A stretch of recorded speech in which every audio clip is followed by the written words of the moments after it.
এই যুবক, এই এত বড় মহান আল্লাহর সামনে যারা ঘাড় নোয়াইল না, যার যে সেজদা দেয় না, ঘাড় নোয় না, খোদার কসম বেটা, তোর চাইতে বড় ঘাটতারা, গাদ্দার, বেয়াদব আল্লাহর জমিন আর কেউ নাই।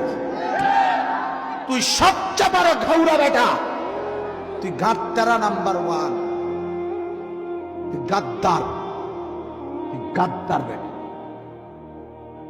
তুই গাদ্দারা বেটা। কার সামনে মাথা নোয়াইলি? আমাকে এটা চেয়ারম্যান মনে করছে নাকি? হ্যাঁ বেটা, এটা চেয়ারম্যান মনে করছো, এমপি মনে করছো নাকি?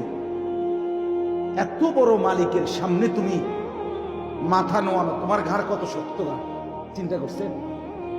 এটা কেমন গাউরা বলেন না কেন? এই ঘাটতারা না? কথা বলেন, বলেন, স্বীকার করেন, তুই গাদ্দার না বেটা? আমি তো বললাম আমার নাম আনিসুর রহমান, মনে রাখো আমার নাম, আমি বললাম মনে রাখবে নামাজি, যার কপাল সেজদা জমিনে পড়লো না, ঘাটটা নোয়াইলা না, তোমার এই কবরে ফেরেশতা প্রথম ঘাটটা চাই একটা বাড়ি দিবে, একটা পরিণ ফাড়াই দেবে, একদম ঘাটটা ফাড়াই দেবে। সেদিন বুঝবি বেটা আল্লাহর সাথে গাদ্দারির পরিণতি কি।